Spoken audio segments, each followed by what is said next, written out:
শহীদ কারা? ইদানিং অনেকের মৃত্যুর পর তাদেরকে শহীদ বলে আখ্যা দেওয়া হয়। ব্যাপারটি কতটুকু সঠিক বলবেন কি? প্রিয় ভাই, রাসেলের উত্তরে আমরা বলতে চাই যে এই পৃথিবীতে আল্লাহর দ্বীনকে বাস্তবায়ন করতে যে অথবা বিজয়ী করতে যে কাফেরদের বিরুদ্ধে সশস্ত্র সংগ্রামে যে মুমিন ব্যক্তি নিহত হয় তাকে শহীদ বলে। আমি আবার বলছি, আল্লাহর জমিনে আল্লাহর দ্বীনকে বিজয়ী করতে যে কাফেরদের বিরুদ্ধে সশস্ত্র সংগ্রামে যে মুমিন ব্যক্তি নিহত হয় তাকে শহীদ বলা হয়। সহিহ বুখারীর বর্ণনা এসেছে যে সাহাবারা আল্লাহ রাসূল সাল্লাল্লাহু আলাইহি সাল্লামকে জিজ্ঞেস করেছিলেন যে, হে আল্লাহর রাসূল, কারা আল্লাহর রাস্তায় জিহাদ করছে এটা আমরা কিভাবে বুঝবো? তার উত্তরে আল্লাহর হাবিব সাল্লাল্লাহু আলাইহি সাল্লাম বলেছিলেন, মান কাতালা লিতাকুনা কালিমাতুল্লাহি হিয়াল উলিয়া ফাহুয়া ফি সাবিলিল্লাহ। যে ব্যক্তি আল্লাহর দ্বীনকে, আল্লাহর বিধানকে কিংবা আল্লাহর আইনকে বাস্তবায়নের জন্য, আল্লাহর দ্বীনকে বিজয়ের জন্য যে সংগ্রাম করে যাচ্ছে সেই আল্লাহর রাস্তায় আছে। আর সে আল্লাহর রাস্তায় থাকা অবস্থায় যদি কেউ মৃত্যুবরণ করে বা নিহত হয় তাকে ইসলাম শহীদ বলে ঘোষণা করেছে। তবে সেক্ষেত্রে একটি শর্ত রয়েছে, সেটি হচ্ছে দুনা গরাদিন মিন আগরাদিদ দুনিয়া। দুনিয়ার কোনো কারণে, দুনিয়ার কোনো লোভে পড়ে, দুনিয়ার কোনো স্বার্থের জন্য যদি কেউ আল্লাহ রাস্তায় জিহাদ করে মৃত্যুবরণও করে, সেই শহীদের কোনো মর্যাদা বাদাম আল্লাহ তাআলার কাছে নেই। কারণ আমরা হাদিস থেকে জেনেছি অনেক শহীদ কিয়ামতের ময়দানে আল্লাহ তাআলা তাদেরকে জাহান্নামে ফেলে দিবেন। আল্লাহ বলবেন যে তুমি তো দুনিয়াতে জিহাদ করেছিলে যে মানুষ তোমাকে বীর বলবে, মানুষ তোমাকে সাহসী বলে ঘোষণা দিবে, বাহবা পাওয়ার জন্য তুমি জিহাদে অংশগ্রহণ করেছিলে এবং সেখানে নিহত হয়েছে। তো তুমি নিহত হওয়ার পরে মানুষ তো তোমাকে বীর বলেছে, বাহবা দিয়েছে, সাবাস বলেছে, যে কারণে তুমি এই জিহাদে অংশগ্রহণ করেছো সেটা দুনিয়াতেই তুমি পেয়েছো। তো আমার কাছে তুমি কি চাও? আমার কাছে তোমার জন্য কিছু নেই। Go to the hell fire, জাহান্নামে যাও। তাকে আল্লাহ তাআলা উপর করে জাহান্নামে নিক্ষেপ করবেন। তো এই জন্য শর্ত হচ্ছে যে দুনিয়ার কোনো স্বার্থে নয়, শুধুমাত্র কেবলমাত্র আল্লাহর দ্বীনকে আল্লাহর জমিনে বিজয়ী করার জন্য যদি কেউ সশস্ত্র সংগ্রামে নিহত হয় তাদেরকে শহীদ বলা হয়।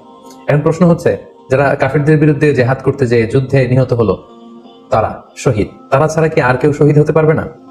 এই প্রসঙ্গে আমরা বলবো যে বেসিকলি ইসলামী শরিয়াতে শহীদ দুই ধরনের। ইবনু হাজার আল আসকালানি উনিও শাহাদাতের প্রকারভেদ করতে যেয়ে বলেছেন যে শহীদ দুই প্রকার। একটা হচ্ছে শাহিদুদ দুনিয়া ওয়াল আখিরা, যেটা আমরা বলেছি যারা আল্লাহর রাস্তায় নিহত হয়েছে তারা। আরেকটা হচ্ছে শাহিদুল আখিরা, যারা দুনিয়াতে আল্লাহর রাস্তায় নিহত হয়নি কিন্তু পরকালে তারা শাহাদাতের মর্যাদা লাভে ধন্য হবে। প্রথম প্রকার হচ্ছে শাহিদুদ দুনিয়া ওয়াল আখিরা, যেটাকে আমরা বলি শাহাদাতে হাকিকি, মানে প্রকৃত শহীদ। এরাই হচ্ছে মূলত শহীদ। এদেরকে আল্লাহ তাআলা মৃত বলতে নিষেধ করেছেন। আল্লাহ তাআলা বলেছেন, ওয়ালা তাকুলু লিমান ইয়াকতালু ফি সাবিলিল্লাহি আমওয়াত বাল আহইয়া ওয়ালাকিন লা তাশউরুন। যারা আল্লাহর রাস্তায় জীবন দিয়ে নিহত হয়েছে তাদেরকে তোমরা মৃত বলো না, বরং তারা জীবিত। অন্য এক আয়াতে এসেছে বাল আহইয়াউন ইনদা রাব্বিহিম ইউরযাকুন, তারা জীবিত এবং আল্লাহর কাছে তারা রিজিক প্রাপ্ত, আল্লাহ তাআলার পক্ষ থেকে তারা রিজিক প্রাপ্ত। তাদের মর্যাদা আল্লাহ তাআলার কাছে এত বেশি যে তাদেরকে নিহত হওয়ার পরে কোনো জানাজার আগে গোসল দিতে হয় না, তাদের রক্তাক্ত দেহটাকেই সরাসরি জানাজার পরে দাফন করে দিতে হয়, কেননা সেই ঝরঝরে রক্ত নিয়ে তারা সেদিন কিয়ামতের দিবসে আল্লাহ তাআলার দরবারে তারা হাজির হয়ে যাবে। এবং আমরা যদি কোরআনের দিকে তাকাই, কোরআন আমাদেরকে জানিয়েছে আনআমাল্লাহু আলাইহিম মিনান নাবিয়িন ওয়াস সিদ্দিকিন ওয়াশ শুহাদাই ওয়াস সালিহিন, মানে সবচেয়ে শ্রেষ্ঠ তাবাকা বা দারাজা হচ্ছে নবীদের দারাজা, নবীদের পরে হচ্ছে সিদ্দিকিনদের দারাজা, এবং সিদ্দিকিনদের পরেই যাদের মর্যাদা আল্লাহ তাআলার কাছে সবচেয়ে বেশি তারা হচ্ছে শুহাদা। এজন্য প্রতিটি মুমিনের জীবনের আকাঙ্ক্ষা বা তামান্না থাকা উচিত তারা যেন শাহাদাতের মৃত্যু আল্লাহ তাআলার কাছে কামনা করে। এবং আমরা যদি সাহাবাদের জীবনের দিকে তাকাই তাহলে দেখবো ওনারা সবসময় আল্লাহ তাআলার কাছে শাহাদাতের মৃত্যু কামনা করতেন। সাইয়েদনা ওমর ফারুক রাদিয়াল্লাহু তাআলা আনহু আল্লাহ তাআলার কাছে সবসময় শাহাদাতের মৃত্যু চাইতেন। সহিহ বুখারীর বর্ণনা এসেছে ওমর ফারুক রাদিয়াল্লাহু তাআলা আনহু দোয়া করতেন আর বলতেন, আল্লাহুম্মা রযুকনি শাহাদাতান ফি সাবিলিক ওয়াজআল মাউতি ফি বালাদি রাসূলিক, মানে হে আল্লাহ আপনি আমাকে শাহাদাতের মৃত্যু নসিব করুন এবং আপনার প্রিয় হাবিবের শহর মদিনা শহরে আমার মৃত্যু আপনি নসিব করুন। এবং আমরা যদি ওমর ফারুকের জীবনের দিকে তাকাই তাহলে আমরা দেখবো যে উনি শহীদের মৃত্যু লাভ করেছিলেন। একজন অ্যাসাসিনেটরের মাধ্যমে আত্মাইর আঘাতে তিনি শহীদ হয়েছিলেন এবং আল্লাহ রাসূল সাল্লাল্লাহু আলাইহি ওয়াসাল্লামের পাশে আবু বকর রাদিয়াল্লাহু তাআলা আনহুর কবর, তার পাশেই কিন্তু ওমর ফারুকের কবর। তার মানে মদিনাতেই তিনি আল্লাহ রাসূল সাল্লাল্লাহু আলাইহি ওয়াসাল্লামের পাশে মৃত্যুবরণের পরে শোয়ার সৌভাগ্য তিনি অর্জন করেছেন। তাহলে এই আলোচনা থেকে আমরা বুঝলাম যে প্রকৃত শহীদ হচ্ছে যারা আল্লাহর রাস্তায় নিহত হয় এবং এর মর্যাদা আল্লাহ তাআলার কাছে অনেক বেশি। কিন্তু এই শাহাদাতে হাকিকি বা প্রকৃত শহীদ ছাড়াও আরো অনেক মৃত ব্যক্তিকে আল্লাহ রাসূল সাল্লাল্লাহু আলাইহি ওয়াসাল্লামের শহীদি মৃত্যুর সুসংবাদ দিয়েছেন। তারা জিহাদে অংশগ্রহণ করেনি, তারা কাফিরদের আঘাতে নিহত হয়নি, তারা প্রকৃত শহীদ নয়, কিন্তু কিয়ামতের দিন তারা শাহাদাতের মর্যাদা লাভ করবে। তারা কারা? এ ব্যাপারে আমরা সহিহ মুসলিমের একটি হাদিস এখানে উল্লেখ করতে চাই, যেখানে আল্লাহ রাসূল সাল্লাল্লাহু আলাইহি সাল্লাম সাহাবাদেরকে জিজ্ঞেস করেছেন, মা তা'উদ্দুনা শাহিদা ফীকুম, ওহে সাহাবারা তোমরা কাদেরকে শহীদ বলে মনে করো?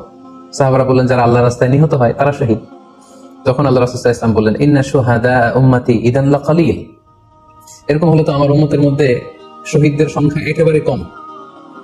যারা জিহাদের সুযোগ পাবে না, জিহাদের ময়দানে কাফেরদের বিরুদ্ধে সশস্ত্র সংগ্রাম করে যারা নিহত হওয়ার সুযোগ পাবে না, তাহলে তো তারা শহীদ হতে পারবে না। সাহাবারা এই কথা শুনে বললেন, ইয়া রাসূলুল্লাহ, তাহলে কারা শহীদ আপনি বলেন। তখন আল্লাহ রাসূল সাল্লাল্লাহু আলাইহি ওয়াসাল্লাম বললেন যে যারা আল্লাহর রাস্তায় নিহত হয় তারা তো শহীদ বটেই, পাশাপাশি ওমান মাতা ফি তাউনি ফাহুয়া শাহীদ, মহামারীতে যারা মারা যায় তারাও কিন্তু শহীদ।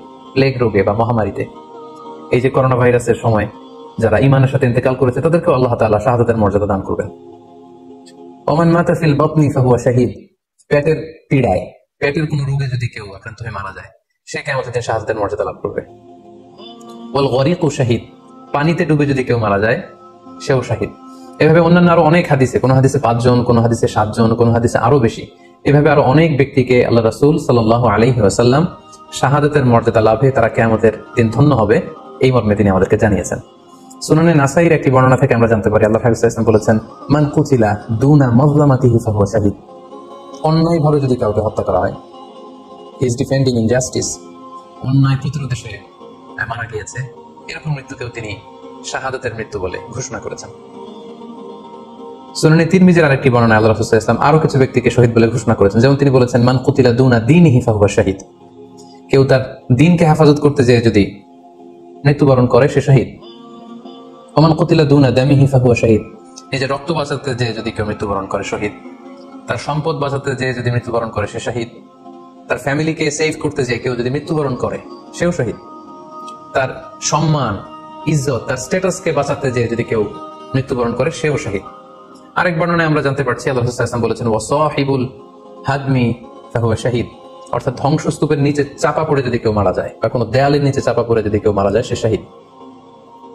ওয়াসাহিবু যাতিল জানবি শাহীদ, অর্থাৎ ফুসফুসের কোনো রোগে, লেটস সে লাং ক্যান্সারে যদি কেউ মারা যায়, ফুসফুসের কোনো ভয়ানক রোগে যদি কেউ মারা যায় সে শাহীদ, শহীদের মর্যাদা পাবে। আল হারিকু শাহীদ, আগুনে পড়ে যদি কেউ মারা যায় সেও শহীদ। ওয়াল মারআতু তামুতু বিজুমআইন শাহীদ, বাচ্চা পেটে ধারণ করেছে, অর্থাৎ গর্ভবতী মা যদি এই প্রেগন্যান্সির কারণে কিংবা বেবি ডেলিভারি করতে যেয়ে যদি মারা যায় সেও কিন্তু শহীদদের কাতারে দাঁড়াবে। এভাবে আমরা বিভিন্ন হাদিসের আলোকে এবং আল্লাহ রাসূল সাল্লাল্লাহু আলাইহি ওয়াসাল্লামের সুসংবাদ বাণীর আলোকে আমরা বুঝতে পারি যে আল্লাহর রাস্তায় যারা জিহাদ করে আল্লাহর দ্বীনকে বিজয়ী করতে যে মৃত্যুবরণ করেছে তারা হচ্ছে প্রকৃত শহীদ। তাদের মর্যাদা আল্লাহ তাআলার দরবারে অনেক অনেক বেশি। কিন্তু এই শহীদ ছাড়াও আরো অনেক ধরনের মৃত্যুকে আল্লাহর হাবিব সাল্লাল্লাহু আলাইহি ওয়াসাল্লাম শাহাদাতের মৃত্যুর সাথে ঘোষণা করেছেন। সো যারা জিহাদে মারা গেল তারাই শহীদ, বাকিদেরকে শহীদ বলা যাবে না, এই কথাটি ঠিক নয়। বরং আল্লাহ রাসূল সাল্লাল্লাহু আলাইহি ওয়াসাল্লাম নিজেই চেয়েছেন, তিনি বলেছেন যে তোমরা যদি শুধু এই এক শ্রেণীকে শহীদ বলো তাহলে তো আমার উম্মতের মধ্যে শহীদের সংখ্যা একেবারে কম। আর আমি চাই আমার উম্মতের মধ্যে থেকে অনেক সংখ্যক লোক এই শাহাদাতের দরাজা, এই মর্তবা, এই মর্যাদা লাভ করে ধন্য হোক। তাই আমরা যে কেউ একটি বর্ণনার কথা বললাম, এছাড়াও আরো অনেকগুলো বর্ণনা আছে এই ধরনের মৃত্যু যারা বরণ করেছে, লেটস সে পানিতে ডুবে, আগুনে পুড়ে, পেটের পীড়ায়, নিজের সম্পদ বাঁচাতে যে, অন্যায়ের প্রতিরোধ করতে যে, সন্তান ভূমিষ্ঠ করতে যে, এরকম যত ধরনের মৃত্যু রয়েছে এ ধরনের মৃত্যুকে আল্লাহ রাসূল সাল্লাল্লাহু আলাইহি ওয়াসাল্লাম শহীদী মৃত্যু বলেছেন। এবং কিয়ামত দিবসে এই সমস্ত লোকেরাও তারা শাহাদাতের মর্যাদা লাভে ধন্য হবে ইনশাআল্লাহ। আশা করি প্রশ্নের উত্তর আপনি পেয়েছেন। আল্লাহ তাআলা আমাদের সবাইকে সঠিকভাবে ইসলাম জানার, বোঝার এবং সে অনুযায়ী মানার তৌফিক দান করুক।